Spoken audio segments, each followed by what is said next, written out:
Relaxa, minha filha.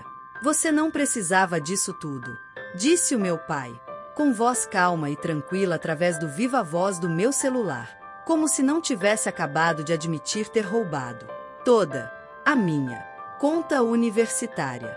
E acrescentou: ah, e além disso, o que está feito, está feito. Não vale a pena se chatear com isso agora. O meu nome é Camila. E aos 25 anos estava de pé no meu pequeno apartamento em São Paulo, ouvindo o meu pai explicar porque esvaziou a conta que deveria financiar o meu último ano de faculdade. O fundo que eu havia construído, com bolsas de estudo, trabalhos de meio período e economias cuidadosas desde o ensino médio. Quanto ainda resta? Perguntei e mantive a voz firme, porém minhas mãos tremiam. Resta? Não resta nada, querida. Tinha umas dívidas para pagar. Mas não se preocupe, você é inteligente. Vai encontrar uma solução. Encontrar uma solução? Uma solução? Como se eu tivesse escolha. Como se ele não tivesse acabado de roubar 4 anos do meu esforço. Enquanto eu estudava. Incapaz de impedi-lo porque ele ainda era consignatário da conta que abria aos 17 anos. Entendo, disse eu calmamente. Bem, boa sorte com isso. Essa é a minha menina, respondeu ele, confundindo minha calma com aceitação. Sempre tão prática, assim como seu velho pai. Escuta, tenho que ir, vou encontrar uns amigos para beber. Falamos depois. Encontrar amigos para beber? Com o meu dinheiro? Com o meu futuro? Sentei na minha pequena sacada, olhando para a vista da cidade pela qual me apaixonei. Faltavam 3 meses para voltar para casa. 3 meses para encontrar uma forma de salvar o meu último ano de faculdade. Depois de o meu próprio pai ter puxado o tapete debaixo dos meus pés. O meu celular vibrou novamente. Desta vez, uma mensagem dele. Não conte nada para sua mãe nem para sua avó. Não há necessidade de preocupá-las. Claro que ele não queria que elas soubessem. Assim como não queria que soubessem sobre suas dívidas de jogo, seus negócios fracassados, seu padrão de pedir dinheiro emprestado sem nunca devolver. Abri meu note e comecei a fazer uma lista. Documentação, extratos bancários mostrando o histórico da conta, comprovantes dos meus depósitos, registros das bolsas de estudo que ganhei, pesquisa, recursos jurídicos, opções de apoio financeiro, possíveis empregos de meio período. Meu pai sempre me subestimou. Tratou-me como seu plano reserva. Ainda bem que você é bonita, dizia ele quando eu trazia para casa notas máximas. Como se minhas conquistas acadêmicas fossem menos importantes do que a minha aparência. Se a faculdade não der certo, sempre pode casar com um homem rico. Mas eu não tinha trabalhado tanto, nem chegado tão longe, para deixar que ele arruinasse o meu futuro. Ele achava que eu estava sendo prática, quando aceitei calmamente seu roubo. Ele não fazia ideia de que a praticidade era exatamente o que ele devia temer. Ao longo da semana seguinte, reconstruí a extensão da sua traição. A conta tinha mais de R$200 mil. Dinheiro que ganhei com bolsas de mérito, trabalhos de verão e economia disciplinada. Meu pai retirou tudo, através de várias transferências no último mês. Cada uma pequena o suficiente para evitar levantar suspeitas imediatas. Minha colega de apartamento, Beatriz, encontrou-me certa noite, cercada por extratos bancários. Seu pai fez o quê? Exclamou, lendo por cima do meu ombro. Você não pode denunciá-lo por roubo. A conta ainda tinha o nome dele, expliquei. Legalmente, ele tinha direito de acessá-la. Só nunca pensei que ele realmente faria isso.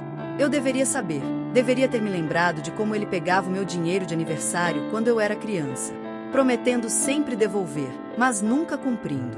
De como tentou me convencer a pegar empréstimos estudantis extras em meu nome, prometendo que ajudaria a pagá-los. Meu celular continuava vibrando com mensagens dele. Não se preocupe com o dinheiro. Você se estressa demais. Talvez seja um sinal de que deveria dar um tempo da faculdade. Conheço uns caras que podem te conseguir um trabalho como modelo. Ganha bem mais do que um diploma. Cada mensagem só deixava mais claro o quão pouco ele valorizava a minha educação, minha independência, meu futuro. Para ele, Eu era apenas mais um recurso a explorar. Mais uma rede de segurança para seus erros. Comecei a fazer chamadas para o setor de apoio financeiro da universidade, para serviços jurídicos, para minha avó, que sempre apoiou meus sonhos acadêmicos. Ainda não contei tudo. Apenas reuni informações, avaliei minhas opções. A próxima ligação do meu pai veio enquanto eu estava na aula. Oi, princesa. Pergunta rápida. Você não tem mais nenhuma conta poupança, tem? Só por curiosidade, já que você é sempre tão boa com dinheiro. A casualidade na voz dele fez meu sangue ferver, mas mantive o tom leve. Por que pergunta? Ele cínico responde. Ah, sem motivo. Só pensando no seu futuro. Sabe como os pais são? Pensando no meu futuro? Como pensou quando me roubou? Como quando tentou me desencorajar de estudar na capital, alegando que eu estava fugindo das minhas obrigações familiares. Desculpa, pai. Estou em aula. Falamos depois. Desliguei e acrescentei um novo item à minha lista. Primeiro, encerrar todas as contas que ele pudesse conhecer. Segundo, transferir tudo para um banco diferente. A mensagem da minha avó chegou à noite. Liguei para o seu pai hoje. Ele pareceu nervoso quando perguntei pelo seu fundo universitário. Está tudo bem?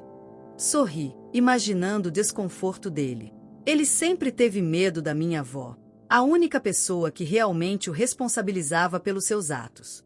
Podemos conversar? Respondi. Tem algo que a senhora precisa saber? A resposta dela foi imediata e feroz. Pouco depois, minha mãe, minha tia e minha avó se reuniram em uma videochamada. Mostrei os extratos bancários, os textos dele, a forma casual como ele descartou o meu futuro. Minha mãe tremia ao ler as mensagens. Eu não fazia ideia, sussurrou. Ele me disse que você decidiu trancar a faculdade, que estava pensando em voltar para casa.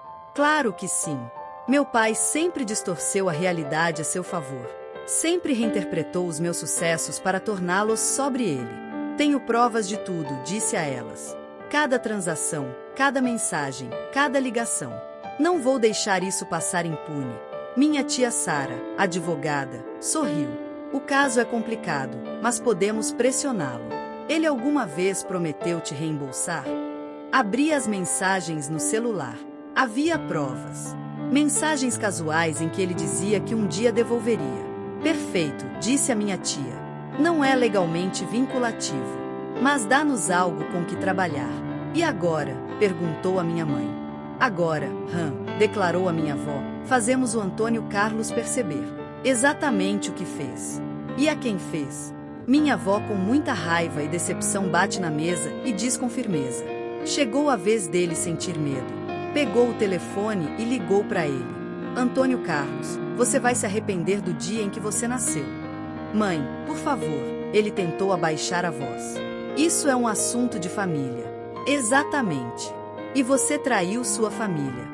Não me apareça mais aqui que eu chamo a polícia para você. E desligou, mas as mensagens continuaram. Sua avó colocou você contra mim. Eu sou seu pai, você me deve respeito. Depois de tudo que fiz por você, pensei em tudo que ele realmente tinha feito por mim. Como tentou desencorajar minhas conquistas acadêmicas. Como pegou minhas economias da infância emprestadas. Como tratou meu sucesso como algo que ele poderia lucrar sempre que precisasse. A carta formal da minha tia advogada chegou à casa dele por correio registrado. Dentro, havia um detalhado levantamento de cada centavo que ele pegou, junto com as opções para restituição. Você não pode processar o próprio pai. Ele ligou, indignado. Veja se eu não posso. Respondi e desliguei. O impacto na família foi espetacular. Parentes com quem eu não falava há anos ligaram para expressar nojo. A irmã do meu pai, minha tia Patrícia, compartilhou histórias de como ele também pegava dinheiro dos cartões de aniversário dos filhos dela. Ele sempre foi assim, disse ela. Pegando o que não é dele, esperando que todos o perdoem porque eu é da família. Minha mãe finalmente pediu o divórcio, citando infidelidade financeira, entre outros motivos. Na primeira audiência, seu padrão de roubo foi revelado. Você esvaziou o fundo universitário da sua filha para pagar dívidas de jogo? O juiz perguntou, incrédulo. Eu ia devolver. Ele protestou, sem convicção. Com que dinheiro? O juiz rebateu. De acordo com esses extratos, você não mantém um emprego estável há 3 anos. Sua imagem cuidadosamente construída de pai generoso e divertido começou a desmoronar. Cada tentativa de defesa só revelava mais sobre quem ele realmente era. A universidade foi surpreendentemente prestativa ao entender a situação. Conseguiram para mim auxílio emergencial e um plano de pagamento para meu último ano. Minha avó insistiu em ajudar financeiramente, embora eu hesitasse em aceitar. Diferente do seu pai, ela disse com firmeza, eu entendo o valor da educação e de cumprir promessas. Meu pai respondeu à carta alegando pobreza, dizendo que não tinha como me reembolsar. Então minha tia Sara descobriu a compra do carro novo. As fotos da viagem que ele postou nas redes sociais. A mensalidade do clube que ele ainda conseguia pagar. Ele não está quebrado, explicou minha tia advogada. Ele só é bom em esconder dinheiro. Mas não bom o suficiente. As mensagens dele ficaram cada vez mais desesperadas. Você está arruinando minha vida. Minha própria filha se virando contra mim. Eu te criei melhor do que isso. Cada mensagem mostrava mais do seu verdadeiro caráter. O ato de pai amoroso sumiu, revelando o manipulador por trás da máscara. A gota d'água veio quando ele tentou colocar meus primos contra mim, dizendo que eu estava tentando deixá-lo falido por vingança. Em vez disso, meus primos me enviaram prints das mensagens, adicionando ainda mais provas ao meu arquivo. Lembra quando o tio Carlos disse que nosso fundo universitário estava seguro com ele? Escreveu meu primo Tiago. Acho que agora sabemos o que isso significava. Minha tia ajudou meus primos a cuidarem de suas contas antes que ele pudesse fazer o mesmo com eles. Durante o processo de divórcio da minha mãe, mais revelações surgiram. Ele escondia dinheiro há anos, pegava empréstimos no nome dela e até tentou refinanciar a casa sem que ela soubesse. Ele tratava toda a família como um caixa eletrônico pessoal. Minha avó convocou outra reunião familiar, sem ele presente. Parentes compartilharam histórias de empréstimos nunca pagos, promessas quebradas, confiança destruída. Ele sempre contou com a lealdade da família para protegê-lo das consequências, minha tia observou. Está na hora de mostrar que lealdade funciona nos 2 sentidos. As consequências atingiram meu pai como peças de dominó caindo. Primeiro, o advogado da minha mãe descobriu suas contas secretas, resultando em um acordo de divórcio muito maior do que ele esperava. Depois, a pressão jurídica da minha tia o forçou a aceitar um plano de restituição para os meus fundos roubados, com juros. A farsa do pai generoso e divertido desmoronou de vez quando a família descobriu que ele estava pegando dinheiro de parentes idosos, prometendo retornos que nunca viriam. Um verdadeiro esquema armado, murmurou minha tia, adicionando essas descobertas ao arquivo crescente. As mensagens dele mudaram de raivosas para suplicantes. Eu ainda sou seu pai. Podemos resolver isso. Todo mundo comete erros. Por que você não pode me perdoar? Pensei em todas as vezes que ele usou culpa para me controlar. Não mais. Com a ajuda da minha avó, consegui um emprego de meio período que me permitiu terminar minha graduação. Meus professores, ao entenderem a situação, ajustaram minha carga horária. Cada pequena vitória era um passo para longe da influência dele. Apoiada pela família, eu estava livre. Meu pai tentou comparecer à minha formatura, sem ser convidado. Essa é a minha menina. Ele anunciou em voz alta, para quem quisesse ouvir. Puxou o talento para negócios do pai. Minha tia Sara pediu para ele ser retirado antes da cerimônia começar. Seu sucesso pertence a você, ela me disse depois. Ele não pode levar crédito pelo que tentou impedir. 1 ano depois, a vida dele tinha desmoronado completamente. Os amigos que investiram em seus negócios começaram a exigir explicações. Parentes entraram com ações para recuperar dinheiro emprestado. Minha avó organizou uma festa de formatura para mim. Mais do que uma celebração acadêmica, era uma celebração da minha independência. Durante a festa, minha mãe comentou: "Seu pai me ligou. Queria que eu pedisse para você cancelar o plano de restituição. Disse que aprendeu a lição." "Aprendeu?" Perguntei, e mostrei para ela as postagens dele nas redes sociais, fingindo que tudo estava bem. "Não." Ela suspirou. "Ele aprendeu que não pode mais te manipular. Mas isso não é a mesma coisa." A restituição era rigorosa. Pagamentos mensais diretos do salário dele. Ele finalmente precisou arrumar um emprego real. Ele reclamava: Não é justo. Eu sou seu pai. Você deveria me amar incondicionalmente. Amor não é um cheque em branco. Respondi. Condições são o que acontece quando você quebra a confiança. Minha carreira decolou. Consegui um cargo numa empresa em São Paulo. Minha determinação abriu portas que ele tentou fechar.